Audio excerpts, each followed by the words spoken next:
Página 58. Torquato arrastava-se pelas ruas pedindo esmolas em nome de Deus. E às escondidas, xingando a tudo e a todos. Era bem fingido para com os encarnados.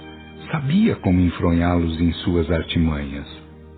Suas modulações vocais eram perfeitas, chocantes, de causar piedade. E seus trejeitos confundiam porque ele exagerava os defeitos. Uma tal criatura, um tal espírito em expiação de culpas, ainda mais se carregava porque fazia do aleijão o seu meio de vida. E meio de vida que tomava aspecto capcioso, explorador da sensibilidade alheia. Se quisesse ganhar a vida honestamente, por certo que o faria, pois apenas as pernas eram torcidas, não conseguindo andar de pé, tendo que estar num carrinho ou andar de rasto. O mais tudo era perfeito, além de ser inteligente e malicioso. Olhem para este infeliz, uma esmola para quem foi uma vítima do destino. Perguntem a Deus qual foi minha culpa. Já sou aleijado, não permitam agora que eu morra de fome. E quanta gente pensava, dado nada conhecer das leis de causa e efeito, que o Torquato de fato era apenas uma vítima das incúrias de Deus. Quanta gente, ao vê-lo rastejar com exagerados trejeitos e proclamar suas razões em tom de mártir do destino, andou pensando absurdos contra a ordem divina. O porquê dos acontecimentos, quando não conhecido e conscientemente observado, certamente resultará em atos blasfemos. E isso fazia muitos irmãos, alguns perguntando onde estava Deus, que não via aquilo, enquanto outros diziam para si mesmos que ali estava uma vítima dos pecados paternos. Enquanto, porém, a matraca humana desfiava impropérios e incoerências, a lei ali estava, fazendo funcionar a justiça e ofertando meios de ressarcimento. Acima dos conceitos humanos tacanhos e ronceiros, alguns aceitando tudo como imposições de um Deus cruel e vingativo, e outros julgando que nada havia sem ser o mecanismo bruto das engendrações telúricas, acima de todos os senões da versátil e aleivosa concepção humana, a ordem divina impunha-se, fazia o indivíduo defrontar suas mesmas ações e responsabilidades. Foi um delegado de polícia, estudioso das coisas do mediunismo, quem se ofertou para estudar o caso mais por inteligência investigadora do que mesmo por piedade. Para ele, as partes deviam arcar com suas responsabilidades para com o todo, pois havia chegado à concepção justa de que tudo na obra de Deus é parte e relação, jamais existindo causas que não sejam obrigadas a produzir efeitos, nem efeitos que possam deixar de conter suas causas determinantes. Antes dos fenômenos, pensava ele, estão as leis que os determinam. Portanto, concluía, não é possível que o universo funcione, exista, movimente e se imponha em acontecimentos reflexos, sem que tudo se subordine a uma força moral única. E isto, pensava, explica as obrigações do espírito para com as leis de evolução, responsabilidade, reencarnação, comunicação e habitação universal. A existência e a imortalidade, pensava ele, não precisam ser cogitadas. É que o universo quantitativo em suas concepções não podia sofrer restrição alguma. Amigo dos diretores do centro e sabendo das faculdades de Steiner, propôs levar a termo a psicometração de Torquato. Arranjou o boné usado pelo aleijadinho e se endereçou ao domicílio de Steiner. Eram 8 horas da noite e teriam tempo suficiente para investigar o caso até onde fosse por Deus permitido. Pelo menos o delegado assim pensava, ele que era sincero, racional e respeitador das leis de Deus. Feita a oração, porque a nada Zainer dava começo sem primeiro apelar aos planos superiores, ouve a palavra de um guia. Temos acompanhado, disse o mentor, os vossos passos, e temos recebido ordem de vos propiciar os elementos de análise, porque os propósitos esposados se recomendam. Não tenhais, porém, muito em conta esse caso, por ser ele comum em vosso e nosso mundo. A terra está cheia de casos iguais, para mais e para menos. Uma vez que compreendeis o todo, tereis compreendido o funcionamento das partes, suas derivantes e suas obrigações, isto é, as necessidades e as contingências.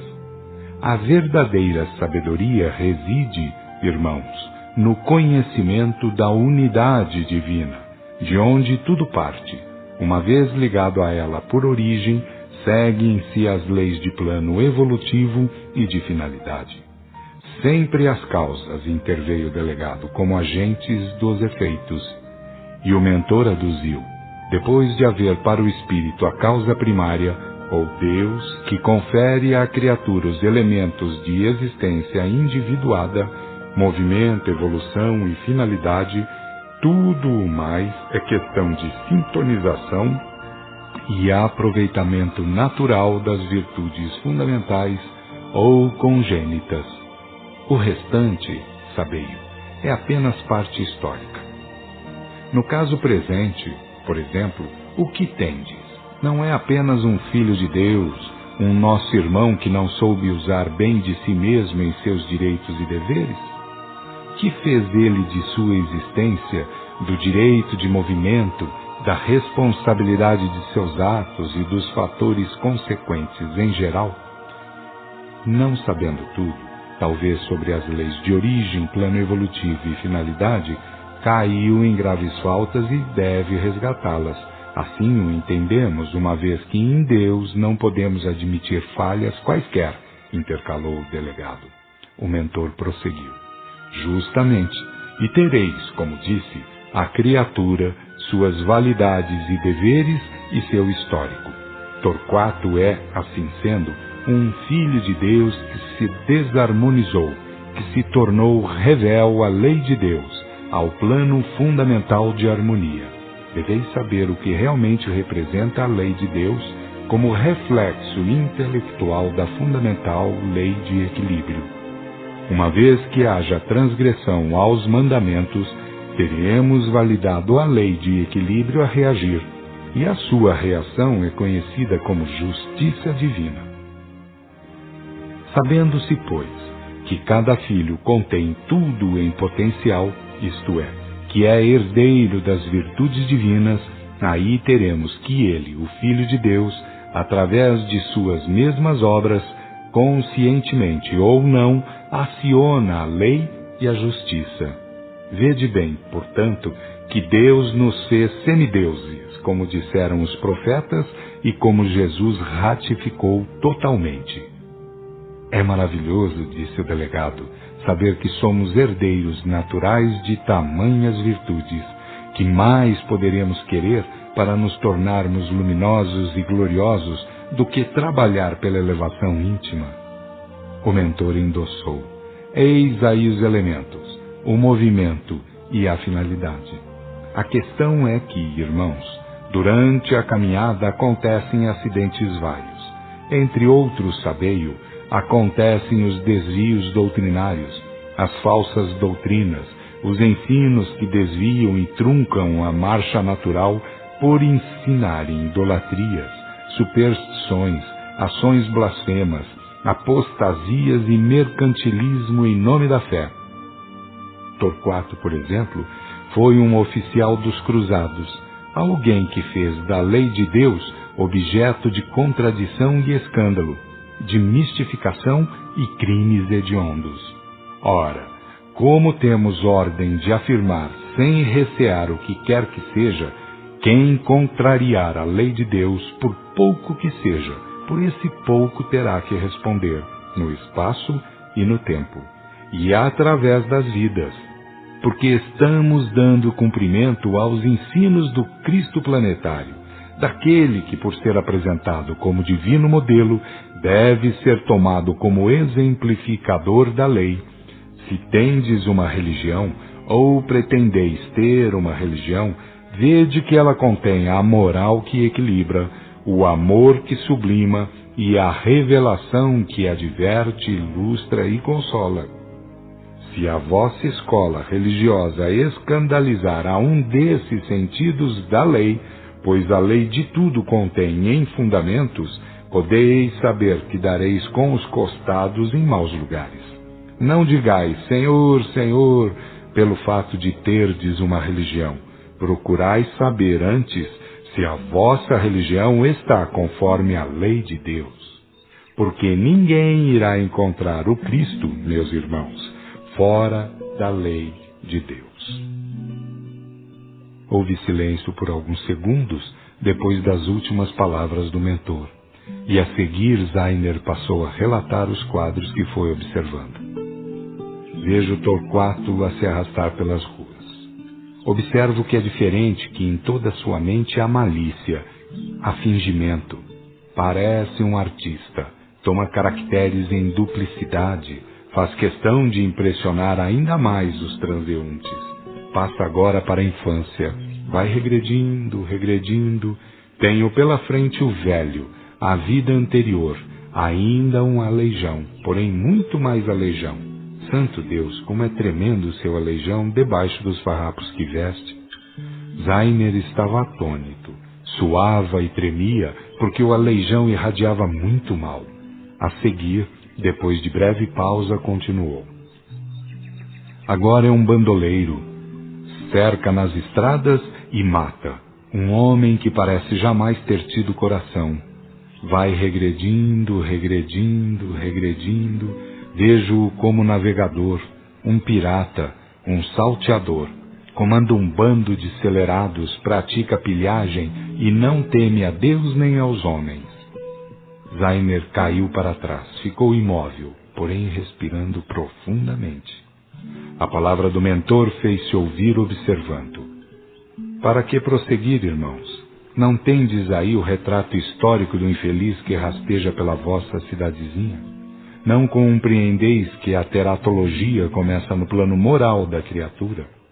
E se isso for adiante, que ireis ver sem ser o mísero oficial que em nome de Deus fez de todos os crimes o seu capricho?